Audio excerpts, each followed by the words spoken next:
காவிரி நீர் விவகாரம் தொடர்பாக தஞ்சாவூரில் நடைபெற்ற போராட்டத்தில் எதிர்க்கட்சித் தலைவராக இருக்கக்கூடிய உதயநிதி ஸ்டாலின் பேசிய கருத்துக்களானது தற்போது சமூக வலைத்தளங்களில் ரொம்பவே வைரலாகி வந்துட்டு இருக்கு.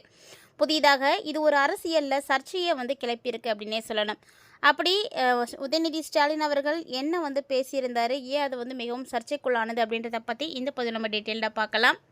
காவிரி விவகாரம் பற்றி நம்ம எல்லாருக்குமே தெரியும். ஸோ காவிரி ஆற்றில் பார்த்திங்கன்னா மேகதாது அணை கட்டுறதுக்காக கர்நாடக அரசு ஒரு சில முயற்சிகளை எடுத்துகிட்டு இருக்காங்க. அதை எடுத்து தமிழ்நாடு அரசு முழுக்க மிகப்பெரிய போராட்டமானது ஏற்பட்டுருக்கு.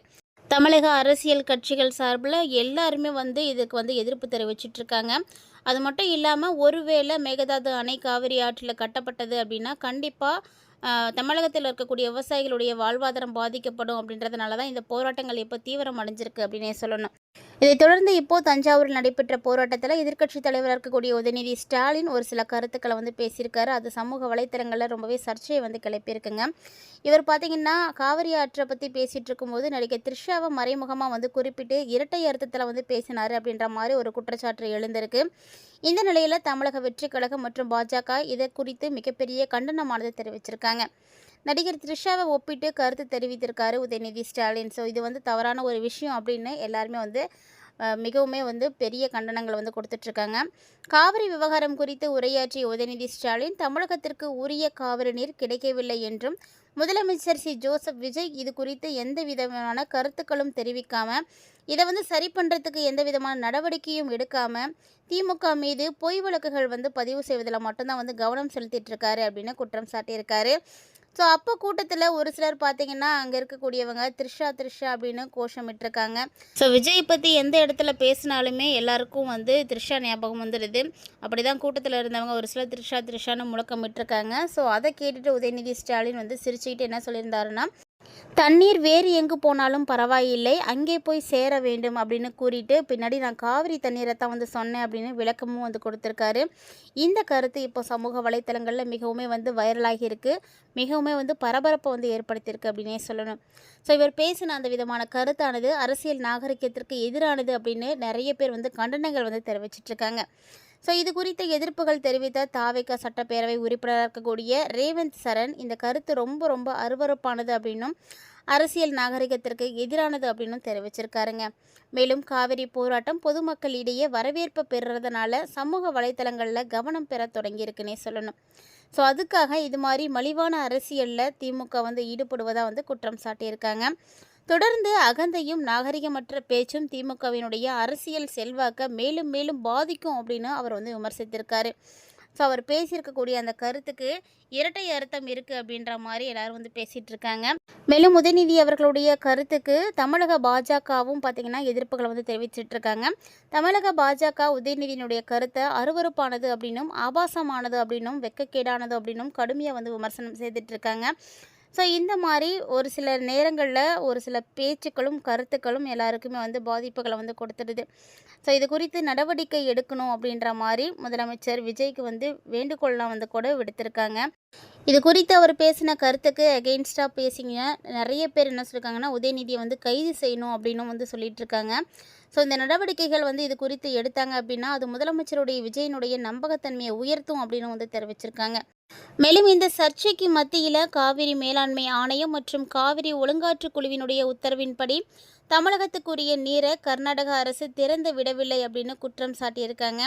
தமிழக அரசு உச்சநீதிமன்றத்தில் மனு தாக்கல் செய்திருக்கக்கூடிய நிலையில் முதலமைச்சர் விஜயனுடைய அறிவுறுத்தலின்படியில் தாக்கல் செய்யப்பட்டிருக்கக்கூடிய அந்த மனுவில் தமிழகத்துக்கு உரிய காவிரி நீரை குறிப்பிட்ட காலக்கெடுவுக்குள்ளே திறந்துவிட கர்நாடக அரசுக்கு உத்தரவிட வேண்டும் அப்படின்னு கூறப்பட்டிருக்கு. காவிரி நீர் பிரச்சனை மீண்டும் தமிழக அரசியலில் ஒரு முக்கிய விவாதமாகவே இப்போ மாறி இருக்குன்னு தாங்க சொல்லணும். நீர் பகிர்வு விவகாரத்தை கையாளக்கூடிய விதம் குறித்து எதிர்க்கட்சிகள் தமிழக அரசை தொடர்ந்து விமர்சிச்சுட்டு இருக்காங்க. கர்நாடக அரசு திட்டமிட்டிருக்கக்கூடிய மேகதாது அணை திட்டத்திற்கு தேவையான எந்த விதமான சட்டப்பூர்வ அல்லது நிர்வாக ஒப்புதல்களையும் மத்திய அரசு வழங்கக்கூடாது அப்படின்னு வலியுறுத்தி தமிழ்நாட்டினுடைய முதலமைச்சராக இருக்கக்கூடிய விஜய் பிரதமர் மோடிக்கு கடிதம் எழுதியிருக்காரு. காவிரி நீர் தீர்ப்பாயத்தினுடைய அமைப்பின்படி 2007ஆம் ஆண்டின் தீர்ப்பு மற்றும் 2018ஆம் ஆண்டினுடைய உச்ச நீதிமன்ற தீர்ப்பிற்கு உட்பட்டு மட்டுமே காவிரி நீர் பகிர்வு அமைய வேண்டும் அப்படின்னு அவர் அந்த கடிதத்தில் சுட்டிக்காட்டியிருக்காரு.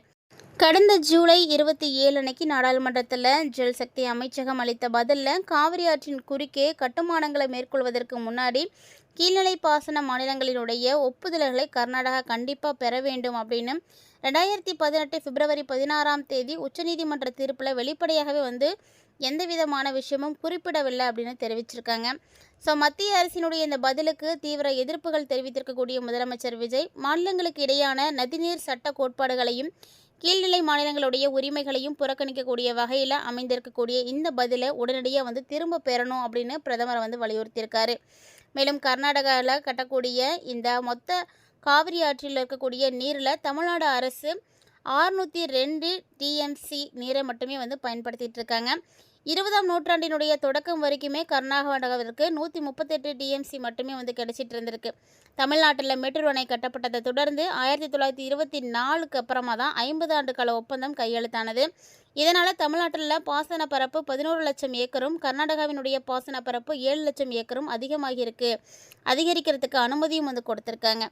1974 ஒப்பந்த காலம் முடிந்ததுமே கர்நாடகா புதிய அணைகளை கட்ட தொடங்கினதுனால 2 மாநிலங்களுக்கும் இடையே சர்ச்சைகளானது எடுத்திருக்கு. அதே நேரம் காவிரி தீர்ப்பாயத்தினுடைய பிரிவு 11ஐ சுட்டிக்காட்டி இருக்கக்கூடிய முதலமைச்சர் விஜய் மேல்நிலை மாநிலங்கள் கீழ்நிலை மாநிலங்களுக்குரிய நீர்வரத்தை பாதிக்கக்கூடிய எந்த நடவடிக்கைகளையும் எடுக்கக்கூடாது அப்படின்னு சொல்லியிருக்காரு.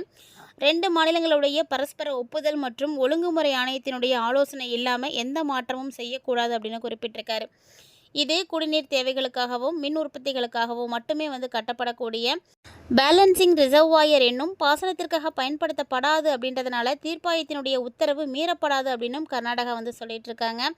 ஸோ ஜூன் 1லேருந்து ஜூலை 23 வரைக்குமே தமிழ்நாட்டிற்கு 32 டிஎம்சி நீர் கிடைத்திருக்க வேண்டும். ஆனால் வெறும் 3.5 டிஎம்சி மட்டுமே இது வரைக்கும் கிடைச்சிருக்கு.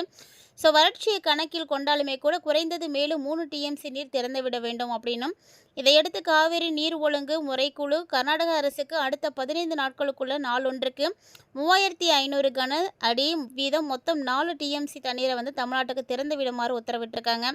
ஸோ இதுக்கிடையில் வழக்கமான சட்ட போராட்டங்களை தாண்டி காவிரி நீர் பிரச்சனைகள் குறித்து பேசுவதற்காக கர்நாடக முதலமைச்சர் டி.கே. சிவகுமாரை நேரில் சந்திக்க தமிழக முதலமைச்சர் விஜய் விருப்பம் தெரிவித்து நேரமும் கேட்டிருக்காரு. ஸோ ஒருவேளை இவங்க 2 பேரும் சந்தித்து பேசினாங்க அப்படின்னா நிறைய பிரச்சனைகளுக்கு தீர்வு கிடைக்கும் அப்படின்னு எதிர்பார்க்கப்படுது.